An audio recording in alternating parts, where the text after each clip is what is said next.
I'm Emma Stone, and when I was 17, I woke up after emergency surgery and realized my mom had walked out of the hospital saying, "She'll be fine." Years later, she landed in my ICU, and I was the doctor on call. If you've lived through something similar, share your experience in the comments. Closing shift at Fresh Mart smelled like bleach and overripe fruit. My manager handed me my time card and said, "Drive slow, Emma. Roads are garbage." Snow had been falling for hours, turning Cleveland into slush and glare. My phone buzzed as I tugged on my coat. I texted my mom, Linda Harper. "Need a ride? It's slick." No reply. The bus stop was 3 blocks away. Halfway there, headlights smeared across my windshield. A pickup came in too hot, tires skidding. My little sedan slid, then metal and glass met with a sound that didn't belong on a Tuesday night. When my eyes opened, someone was saying my name like it was a job. "Emma Stone? Hey, Emma, stay with me." A guy held up my wallet. My school ID flipped open. Sirens stacked on top of each other. A paramedic leaned close. "Any allergies?" My lips moved. Nothing came out. They strapped me down, cut my sleeve, and rolled me under harsh ceiling lights. A plastic bracelet snapped around my wrist. Someone read my birth date out loud. The nurse asked again for my guardian, and a resident muttered, "We're burning time." My stomach sank with the gurney. People in scrubs moved fast. A nurse kept her hand on my shoulder. "Sweetheart, we're in triage. Do you have a parent here?" Mom, came out thin. A doctor spoke to another doctor without looking at me. One sentence landed. "Internal bleeding. We're taking her to surgery." A clipboard hovered over my chest. "We need a guardian signature," the nurse said. "Who can sign for you?" Linda showed up late. She looked annoyed, like she'd been pulled from a warm bed for something optional. "What happened?" "Car accident," the nurse said. "We need consent." Mom looked at the forms. "Does she have insurance?" "We're stabilizing her," the nurse replied. "And how much is this going to cost?" Linda asked. She flicked her eyes to the wall clock. 11:40 p.m. Then she turned to the relatives who'd followed her in. "Go home," she said. "She'll be fine." The nurse stepped after her. "Ma'am, we need your signature." Linda kept walking. On the counter, a page sat clipped to my chart. Emergency contact. Blank. As they rolled me toward the double doors, someone tugged my phone from my coat pocket.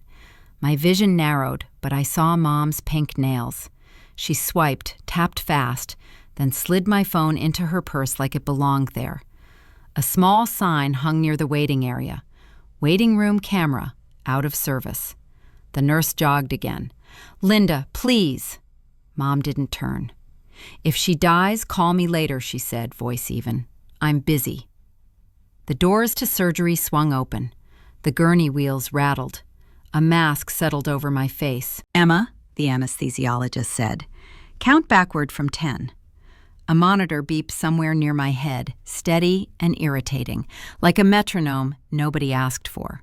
My throat felt sanded raw, and my hands were taped down by IV lines.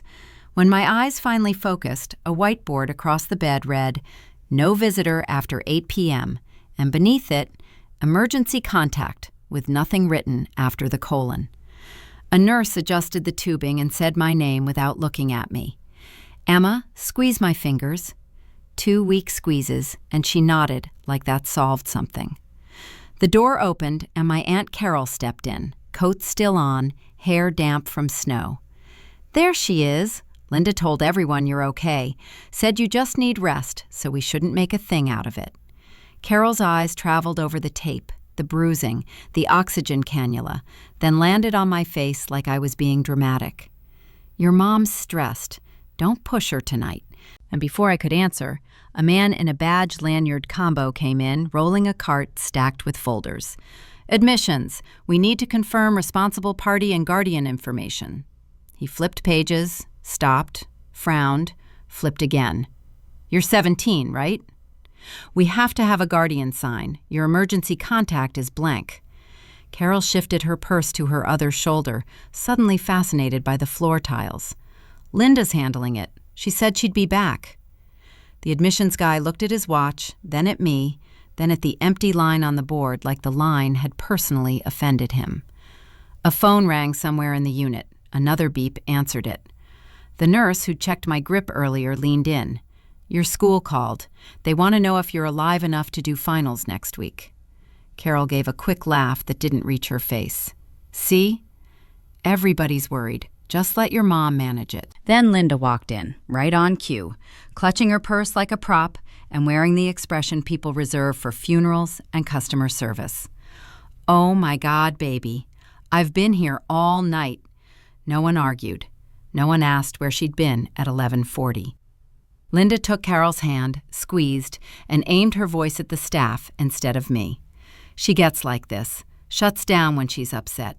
She'll be fine once she sleeps." The admissions guy brightened at the word guardian. "Great.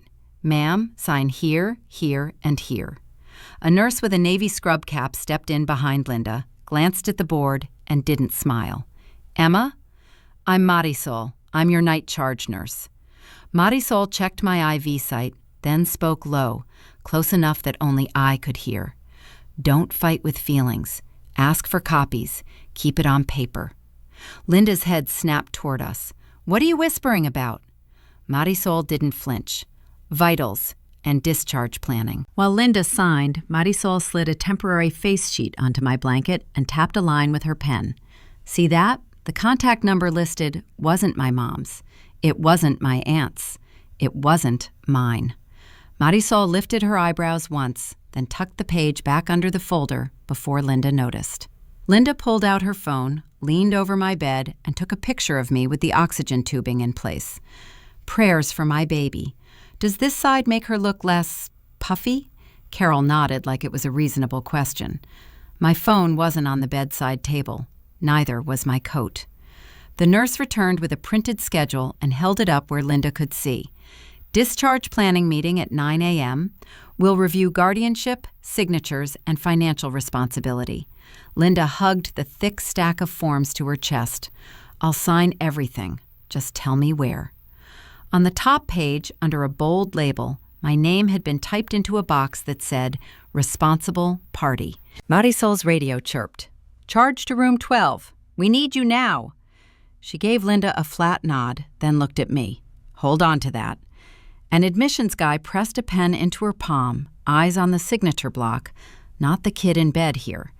Marisol stepped out, shoes already moving, and Linda turned the papers so the staff could see her signature line, waiting for the pen to touch down. Linda angled the clipboard toward the admissions guy, pen poised, like she was signing for a cable install. Marisol's radio kept chirping in the hall, and Mom used the noise to talk over me. A tech rolled a portable printer cart past my bed, and the sight of paper made something practical kick in. When Linda stepped out to take a call, I waved the tech down. "Hey, could you print the treatment summary? Just one copy?" He hesitated, scanned my wristband, then shrugged like it wasn't worth arguing with a kid in traction. The pages slid out warm, stapled crooked. Right under my name, a line jumped out. Authorized Representative, Linda Harper. Below it sat a signature that tried hard to look like mine. Same loops, wrong pressure, like someone copying homework fast. My phone being gone stopped feeling accidental. Linda came back in, cheeks pink from the cold air by the exit. "You're not supposed to be up. Lie down before you rip something open." I held the stapled packet against my blanket so the header showed. "Why does it say you're my authorized representative? And why is there a signature that isn't mine?" Her eyes flicked to the pages, then to the door, then back to my face. "Emma, don't start. This is the medication talking." Her voice softened, but the words sharpened. "If you make trouble, I'll tell the doctors you're refusing care. And if I don't sign, you stay here longer. Bills keep stacking. You want that on you?" Marisol reappeared, moving fast, eyes taking in my papers and Linda's posture in one sweep. "Conference room B at 9. Write down names, times, room numbers. Winning isn't about being right, it's about paperwork done wrong." Marisol slipped a pen from her pocket and pressed it into my palm. "Use the back of that packet. Date it." The pen shook between my fingers, but the notes went down. 11:40 p.m., camera sign, missing phone. A sign across the hall read, "Discharge, Conference Room B," and I circled it like it might run away. A respiratory therapist walked by and glanced at the scribbling. "You planning your escape?" he said. "Planning my paperwork," Marisol answered, not breaking stride. Linda tried to pluck the pages back. "Give me that." "You don't need to stress." Marisol blocked her with her forearm, polite as a wall. "She's allowed her records. If you want copies too, request them the same way." Linda's smile tightened. Then she turned sweet again the moment another staff badge appeared. The therapist kept walking, and Marisol murmured, "Keep the packet with you. Don't leave it anywhere." Linda smiled at Marisol like they were teammates. "See? Even the nurse says she's confused." I pushed the packet toward my mother again, and my voice came out steadier than my hands. "You took my phone in the hallway. Did you use it to approve this?" For a second, she didn't answer, just stared like I'd broken a rule. Then she pivoted. "Help! She's hallucinating! Look at her!" Tears showed up instantly, perfectly timed, and Carol rushed in from the waiting area. "Oh, honey, don't work yourself up." The admissions guy returned with another form and spoke to Linda, not me. "We can note behavioral concerns for safety, just until she's stable." Linda dabbed her eyes with a tissue and leaned toward the admissions guy's clipboard. "So if you check that box, does it take anything off the total, like a discount?" Nobody laughed, but the man actually answered, "No, ma'am. It just changes how we document." Before the 9 o'clock meeting, Linda stepped into the stairwell with her phone. I followed in my hospital socks, dragging the IV pole, keeping to the edge so staff wouldn't notice.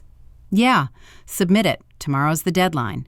She turned, saw me, and shoved an envelope into her purse. The corner flashed a logo from an insurance company and the words, "Claim settlement, response required by Friday." I reached for it, and a security guard stepped between us. "Ma'am, you can't be in this area without staff escort." His hand hovered near my arm like I might bolt, and Linda walked past him without looking at me. The security guard walked me back to the unit with one hand on the IV pole, like I was a shoplifter who'd grabbed extra pudding. Linda didn't even glance over her shoulder. At the nurse's station, he said, "She needs staff escort in the stairwell." A nurse nodded, scribbled something, and asked me to get back in bed. The pen in my palm left a blue line across the paper packet as I climbed onto the mattress. Before breakfast trays arrived, an older woman from Patient Financial Services wheeled in a laptop and a folder. Her badge read, "Tanya." "Emma Stone? We need to go over your account and your accident claim." Linda appeared beside her as if she'd been waiting behind the curtain. Tanya turned the screen toward Linda. "Your authorized representative already signed the release. A settlement advance is being processed." Tanya looked at me last, like an afterthought. "This helps cover deductibles. Once the insurer responds, billing will follow the address on file." Linda's smile was small and practiced. Carol drifted in with 2 other relatives I barely knew, all carrying coffee like they were coming to a meeting, not an ICU. "We're here." Linda's been handling everything. At 9, they rolled me to Discharge Conference Room B. A social worker, a nurse educator, Tanya, and a resident squeezed around the table. Linda took the seat closest to the forms. She slid my packet away from me and placed her own stack down like a gavel. "My daughter's been confused since anesthesia. She gets worked up," the resident nodded, already tired. "We'll keep things simple." I tried to hand over the page showing the wrong signature. Linda's hand covered mine. "Don't," she whispered, still smiling at the staff. Out loud, she said, "Emma, honey, stop picking. You're safe." When I pulled back, the nurse educator lifted her palms. "Emma, take a breath. We're just making a plan." Carol leaned forward. "Sweetie, your mom's doing her best." Like that ended the discussion. Tanya opened the folder and pointed to a printed release. Under Authorized Representative, my name was typed, and beneath it sat that copied signature. This was completed electronically.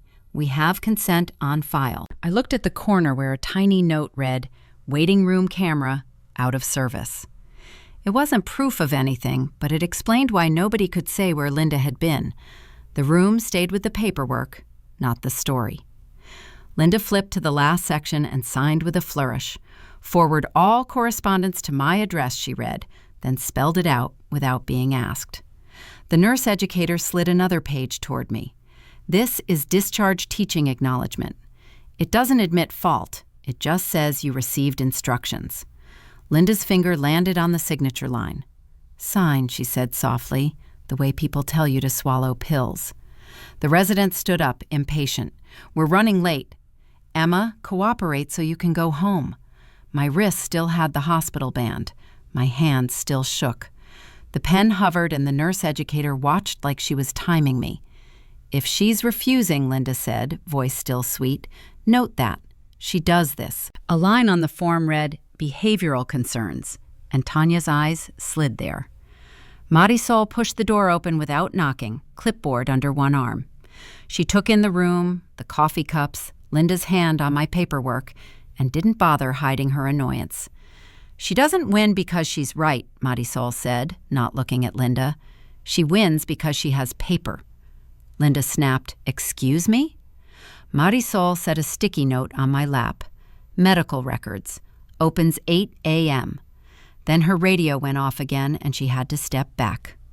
They rolled me out in a wheelchair with a plastic bag of papers. My fingers crushed the sheet that said, Authorized Representative Linda Harper.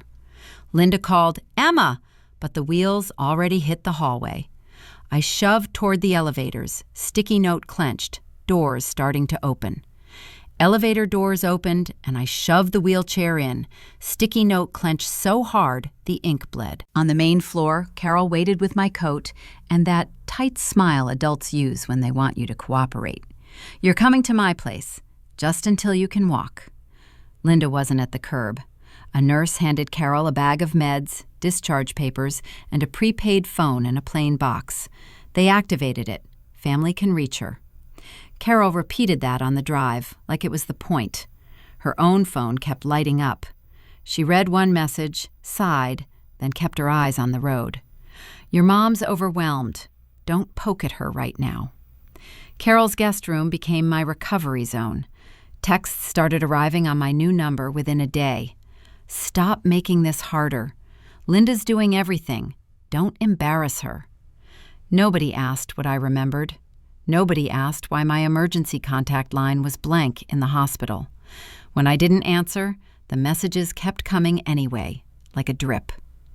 A thick envelope showed up 3 days later, addressed to me but stamped with Linda's return label. Carol brought it in with 2 fingers. She said it came to her house. She dropped it off. The letter listed charges, adjustments, and a section titled Patient Responsibility. My name was typed there, followed by a number that looked like a typo until it didn't. Another page mentioned an advance payment pending claim settlement, and the contact for questions was Linda Harper. The packet from the hospital sat on my dresser. So did the stapled summary with Authorized Representative Linda Harper. I slid everything into a folder and wrote dates on the envelopes the way Marisol told me. Monday morning, Carol drove me back to the hospital. She stayed in the lobby while I limped to the medical records window, brace under my jeans and my folder under my arm. The clerk took my ID, clicked through screens, then stopped. There's a restriction. Your authorized representative limited release. My mom did that. I didn't. Her face went neutral. I can only release what's permitted. You'll need your representative present.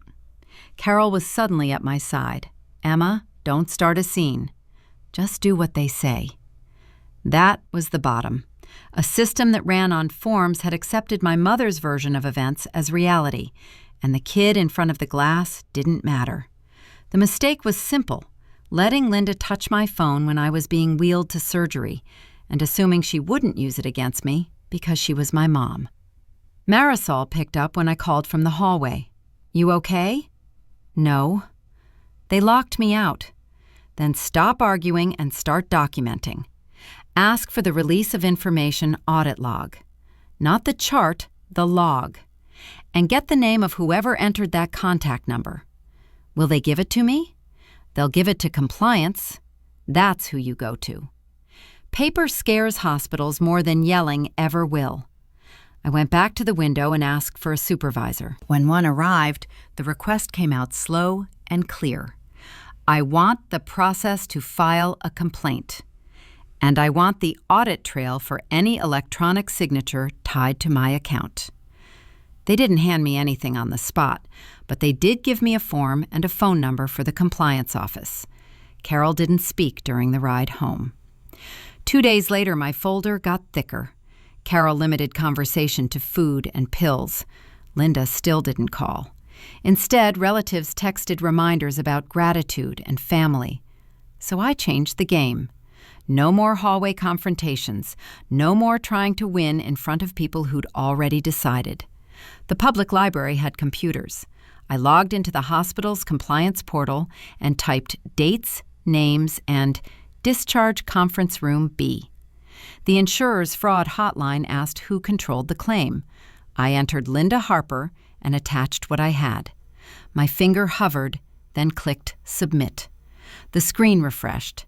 Case number issued. The new phone kept buzzing in my pocket all the way home from the library. Carol glanced at it on the console and didn't ask. At her kitchen table, I opened the voicemail list. 3 messages, same number, same recorded voice. This is Horizon Mutual. Please return our call regarding your claim. A 4th message came an hour later. Emma Stone, we've received a report. However, your authorized representative is already working with us. Future communication must go through Linda Harper or counsel. Carol set a mug down a little too hard. Why are they calling you? Because I called them first, I said, then wrote the time and the number on the back of an envelope. 2 days after that, a thick packet showed up by certified mail. The return address wasn't the hospital. It was the county probate court. Carol signed for it, then held it out like it might bite. The first page had Linda's name in bold. Petition for temporary guardianship and medical decision-making. Under basis, it listed post-traumatic instability and non-compliance. Attached was a note from the hospital, behavioral concern. Carol's statement was clipped behind it, 1 paragraph about panic attacks and confusion. She didn't meet my eyes. I just told them you were scared, she said. They asked. The compliance office called the next morning. A man introduced himself and spoke like he'd done this 1,000 times. Ms. Stone, we're reviewing your complaint. We need specifics, dates, staff names, locations. A legal pad filled with what Marisol had told me to track. 11:40 p.m., discharge, conference room B, the wrong contact number, the missing phone. Also, he added, there's an electronic signature trail. We can request it. That afternoon, Marisol met me by the hospital cafe on her break. She didn't hug me. She slid a sticky note across the table with a name and an extension. Admissions clerk who entered your contact number. Start there and ask compliance for the release of information audit log. The log tells the truth when people don't. On the bus ride back, my email pinged with a message from Horizon Mutual confirming an appointment with their fraud investigator. The appointment time was printed at the bottom, along with one line I hadn't expected. Please note, claim coverage adjustments were made prior to date of loss. A week later, compliance emailed a redacted report summary. It didn't explain motives, it just listed actions. Linda's phone number was entered as primary, then replaced my contact number. An e-consent was submitted from a device at 11:41 p.m. The OTP was sent to my phone. The consent was accepted. After that, the authorized representative field changed. The timing matched the moment my phone vanished. Another email from Horizon Mutual attached the policy endorsement. The limit had been raised 12 days before the crash, signed electronically from the same account Linda used. Around the same time, Carol's mailbox filled with collection notices addressed to Linda, stamps that said, Final. When I asked Carol about them, she shrugged. Your mom's behind, she said. Compliance confirmed one more thing. The waiting room camera had been out all night. No footage, just forms. Horizon Mutual called again. Ms. Stone, we'll need you to stop contacting departments directly, the representative said. Your mother retained an attorney. She's also provided documentation that you authorized her. Then I'm bringing documentation too, I said. Where do I send it? Bring it to your appointment, she replied, and emailed a list. Voicemail files, copies of medical forms, any audit logs. The morning of the meeting, a process server found me on Carol's porch with a clipboard and a practiced smile. Emma Stone, you've been served. The hearing date was 3 weeks out. Linda wanted the court to decide. I couldn't decide. At the insurance office downtown, a receptionist pointed to a glass door labeled Investigations. My folder was heavy with printouts and notes. Through the door, Linda sat in a waiting chair beside a man in a suit. She stood when she saw me, extended her hand, and smiled like we were arriving together. I stopped with my fingers on the folder tabs, still outside the door. The man beside her wore a navy suit and a tie that looked expensive in a way meant to intimidate teenagers. Emma, Linda said, bright, there you are. The receptionist opened the glass door and waved us through as if we were one unit. The suit introduced himself before anyone asked. David Klein, counsel for Ms. Harper. A woman in her 40s stepped out from an office with a tablet tucked under her arm. I'm Renee Watkins, Horizon Mutual Special Investigations. Renee nodded at Linda, then at me, then pointed us toward a small conference room. A second man already sat there with a laptop open and a folder labeled Claim File. Mike, Renee said, carrier compliance. Linda took the chair closest to Renee. David took the one beside Linda. The remaining chair sat across from them. I put my folder on the table and didn't touch the handshake again. Renee folded her hands. Emma, you filed a concern. Linda, you're listed as authorized representative. We're here to verify consent and prevent misuse. David leaned forward. This is a family misunderstanding. My client has acted in good faith. Renee looked at me. Start with what you have. Only documents, please. The folder opened to the audit trail from the hospital's compliance office. I slid the first page across. Phone number changed while I was being taken to surgery. Timestamp is 11:41 p.m. A second page followed. Electronic consent submitted from a device logged into my account. The verification code was sent to my phone. A third page. Billing address changed to Linda Harper's address the next morning.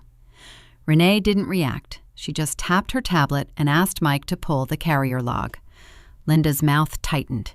She's twisting things. She hates me. David nodded sympathetically. She was medicated, confused. Her mother took necessary steps because the hospital demanded a guardian. Renee's eyes stayed on the paperwork.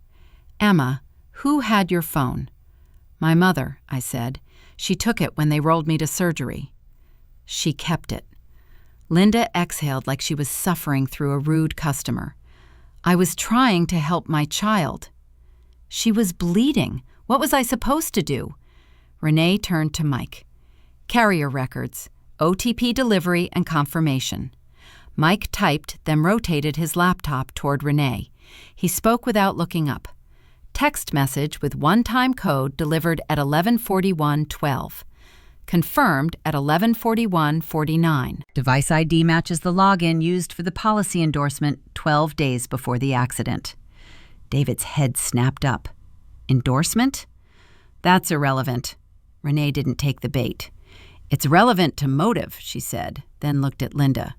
Can you explain why the coverage limit was raised shortly before the loss? Linda's eyes darted to David. We were just being responsible. Isn't that what you tell people to do? Mike clicked again. Also, he said, we have correspondence redirect submitted after the hospitalization. Same login sequence, same device ID. Renee slid my hospital audit pages back to the middle of the table, lined up like receipts.